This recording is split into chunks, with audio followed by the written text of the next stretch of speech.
ډېره مننه مینوال ته یادونه کوم. زما قد ټیټ نه دی، صدیق جان جګ دی. صدیق اتل ډېره مننه. ډېر خوشحال یم چې له نږدې مو ګورم، په تلویزیون مو ستاسو لوبې لیدلې وې او خوشحال یم چې نږدې مو ګورم. نړیوال جام ته راغلي یاست، د 19 کلونو نړیوال جام کې هم د افغانستان استازیتوب مو وکړه، اوس د نړیوال جام ته راغلي یاست او افغانستان لپاره لوبېدلي یاست. له دې راته راپیل کړئ چې دا نړیوال جام او هغه نړیوال جامونه چې تاسو په 19 کلن لیول کې پکې لوبېدلي وئ، فرق پکې څه شی شته؟ بسم الله الرحمن الرحیم. اول خو تاسو ته سلامونه او ستاسو د دې اکاونټ ټولو لیدونکو ته. واقعا فرق کوي، ځکه چې څنګه نومونه فرق کوي، انډر 19 او نیشنل ټیم، دغسې یو څه لیول به هم فرق کوي. نو هغه انډر 19 خو داسې ته پکې هغه د کرکټ شروع وکړې، ته پکې هغه انټرنیشنل کرکټ سره ورو ورو بلد سي، هغه اول سټیپ وي. نو فرق ډیر فرقونه دي، ایکسپیرینس، مایند سیټ او ماحول د پلیرانو، ځکه چې دلته ټول د دنیا هغه ټاپ پلیران هغه په خپلو ټیمونو کې،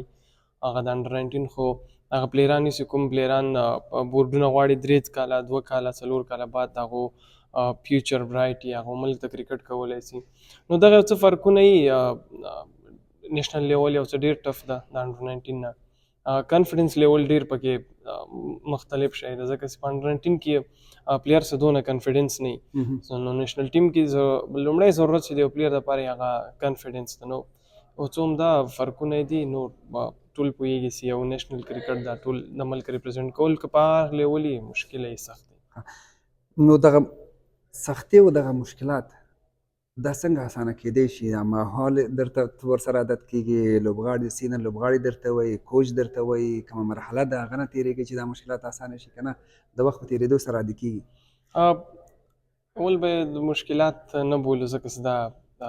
زموږ مینه د همدې سره محبت د ډېر له شوق او ډېر له مینې موږ دغه فیلډ ته راغلي یو. نو مینه کې دغه شیان یو څه سختي مختي راځي، مینه په تاوان کېږي، مینه څه وایي یارانه کې بنګړي ماتېږي. نو یو څه دغه لري، د مشکلات به یې نه بولو، خو هغه د قرباني غواړي بیا. نو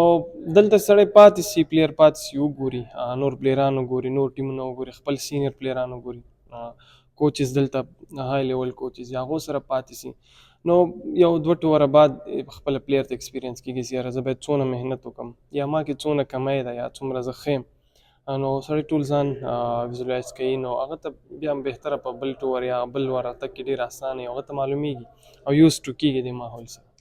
اول لوبه مو یادېږي د افغانستان لپاره مو چې وکړه په نیشنل لیول کې؟ لومړۍ لوبه خو مې پاکستان خلاف وه، یو کال څه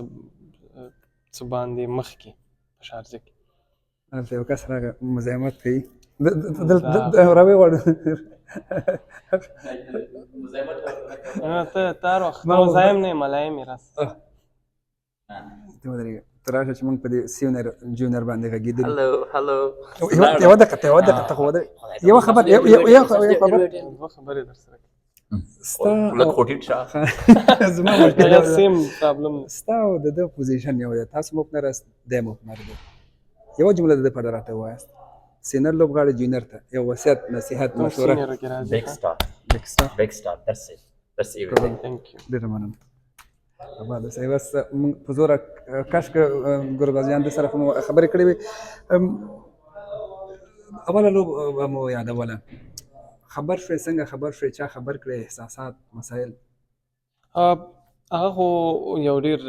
تاریخي ورځ هم وه، تاریخي شپه به یې وبولو، ځکه چې میچونه د شپې روزه وه، ځکه چې موږ پاکستان نه لومړي ځل باندې سیریز ګټلی و. نو زه دا د شارجې په پویلین کې موږ ډېر زیات سلیبریشن وکړو. نو کله سلیبریشن خلاص، زه دا د پویلین په دروازه کې ولاړم، د ګراوند خواته مې کتل، زموږ هیډ کوچ او هغه وخت کې موږ بیټینګ کوچ یو بل څوک نو هغه هلته ناست و. نو ما ته داسې وکتل، وایي یوه ورځ به تا ته خلک چیغې وایي یا به تا تشویق کوي، دلته به افغانانو ته خوشحالي ورکوي. ما ورته ویم هله، لکه موږ په خپل دغه کې انشاءالله ډېر استعمالوم. نو هغه زموږ هیډ کوچ ویلی وی ولې سبا؟ نو خدای سته زه دومره حیران شوم، دا بیخي یعنې بیخي ټول بدن مې رپېده، تصور مو نه کوو چې سبا به لوبې ځکه ما ویل لومړی ټور دی، د دې نه مخکې ما نیشنل ټیم سره کیمپ هم نه و کړی ټي 20 کې. بیا ما ویل زه یو څه ماحول به مو ګوري بلد به هم سې نو هغه لږ ډېر مطلب هغه د ډار احساس مې کوو ځکه چې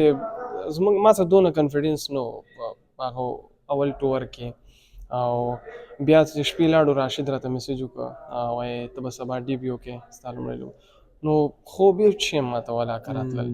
زما سره شاهد مندوزی روممیټ و نو هغه ته مې ویل ما ته خو راشد داسې مې ویلې دا خو ډېره ښه خبره ده بچی لفظ ډېر استعمالوي بچي دا خو ډېره ښه خبره شوه نو دا خو غټ ورځې د پلیر دپاره چې هغه ډیبیو کې بیا دومره غټ ټیم خلاف وایي ډېر خوشحاله اوس نو هغه ډېره ډاډګیرنه هم راکړه خو هغه زما خپل نروس و ډېر زیات چې احساساتي مو معامل دا به اوس څه کېږي څنګه به وي زما اکثره فکر چې و نو شاید افغانانو په اړه ما ویل چې یاره به اوس څنګه سوچ کړي دا لږ ځکه ډېر زیات سپورټ راکوي افغانان شاته ټولو پلیرانو ته نو اوس ما سره ډېر زیات ډار دا مه کوم که چېرته زه خرابه لوبه وکړم نو دوی به څه سوچ کوي نو ډېر داسې د ډار ورځ او شپه وه خو بس څنګه تېره شوه نو تېره اول بال ته چې ودرېدې اول بال ته چې ودرېدم ما خو هغه میچ لیدلی و ستاسو غواړم هغه احساسات موږ ته بیان کړي اماد وسیم ما ته بالینګ کوو نو ما ویل راځه دا اول بال وګوره څنګه د انټرنیشنل کرکټ کې څنګه بال کېږي نو اول بال ما ډیفینس وکړو ډېر ښه بال میډلس خو دومره ښه ډیبیو نه وه مطلب چې زه وایم چې ما ډېر ښه کرکټ وکړو یعنې ما له هغه نه ډېر ښه کولی شو که زه چېرته ما ځان ته کانفیډنس ورکړی وی یا ما په ځان په هغه ورځو کې ډېر باور ساتلی وی نو دې نه به ډېره ښه نتیجه وه خو بیا هم شکر چې بیرته کمبیک مې وکړه ټیم ته د هغه نه بعد ما ډېر وخت بعد لوبه وکړه په کیمپونو کې ورسره پاس شوم هلته به زموږ خپل میچونه چې ول هغه کې ما ښه بیټینګ کوو نو کله زه هغه ډیبیو نه لاړم ما ته ډېر زیات کرکټ راوښودو هغه 19 باله چې ما لوبولي وو هغه زما د ژوند قیمتي بالونه دي د زده کړې دپاره ځکه زه پوه شوم چې زه باید څونه محنت وکړم تر څو پورې زه یو ملک ریپرزینټ کړم په ښه سویه باندې په ښه یو ښه پلیر په توګه یا بل ملک خلاف څنګه باید سکور وکړم هغه ته باید زه څومره ځان جوړ کړم نو ډېر غټ درس و یعنې د خوشحالي باندې زه پوه نه شوم خو وروسته دا اوس چې ما ته کومه ځان محسوسوږي دا ټول همغه ورځې د برکت ده ځکه چې زه ډېر زیات هوښیار کړم ډېر زیات فوکس یې کړم چې بیا زما یوازینی فوکس په کرکټ چې ځکه چې زه ډېر زیات خواري او محنت ته ضرورت لرم تقریبا یو کال یو نیم کال خو وته ملي ټیم ته راغلي یاست نو هغه فکر او اوس چې نړیوال جام کې یاست فکر ترمنځ څومره فرق پیدا شو یعنې که زه تاسو ته ووایم دغه کوم سوچ او فکر کوم احساس یې زما دننه داسې هغه صرف زه فیل کوی سم نو یعنې ما زه ډېر زیات ریلیکس یم که څه هم زه په ریزرو کې یم خو یعنې که زه ما ته هر وخت د لوبې موقع برابره شي یا ورلډ کپ یا دې نه بعد نو انشاءالله زه به ډېر ښه لوبه کوم ځکه په ځان مې پوره باور ده ډېر محنت مې کړی سپیشلی T20 کرکټ کې مخکې زما دونه فوکس نه و پې وروسته چې کله ما ته ډیبیو راکړه سو هغه نه بعد ما تاسو ته مخکې مې یادونه وکړه چې زما ټول مایند سیټ او هر څه چینج شول نو یعنې زه دا تاسو ته په باور ویلی سم چې یو ډېر ښه کارګردګي به کوم او احساسات مې هم داسې دي احساس مې هم داسې یعنې زه ډېر ریلیکس یم په دې اوس ماحول کې کومه مطلب اوس کوم انټرنیشنل کرکټ ته راغلی یم څه هم دا ټول نه غټ کرکټ هم ده ځکه ورلډ کپ د غټ ایونټ نو داسې خاص فرق ما ته نه کوي یعنې زه ډېر عادي سوچ کوم یعنې مخکې به زه نروس ډېر وم اوس هغه زما وارخطایي هغه نشته هغه کېدل ښه اوپننګ سخت دی که آسان کرکټ نه وایم اوپننګ وایم ستاسو پوزیشن او خو ټول ته پته ژوند کې شروع په هر شي کې سخت دی نو اوس موږ مشکل یې خو موږ ته اوس لکه موږ یوز ټو سوي یو اوس عادت سوي یو شی چې ته بار بار تکراروي نو هغه سره سړی انسان یوز ټو کېږي یعنې بلدېږي نو مشکل یې بس ځکه چې اول بال نه یې وکټ نه یې معلومه که چېرته د لومړی بیټینګ یې بالران اکثره نه یې معلوم نو یو څه مشکل یې خو بیا هم چې لږ پکې سیټ سي بیا اسان هم ده صدیق اتل څنګه کرکټ لوبغاړی شو څنګه قصه د کوم ځای نه شروع شوه ما خو ټینس بال به مې کود چې لږ ډېر نه شوق مې ورسره فضل الله فاروقي غږ یې وکړ شوق مې ورسره ډېر زیات و ماشومتوبه نو کرکټ خو موږ افغانستان لوبې موږ په راډیوګانو اورېدلې ډېر په شوق ډېر په مینه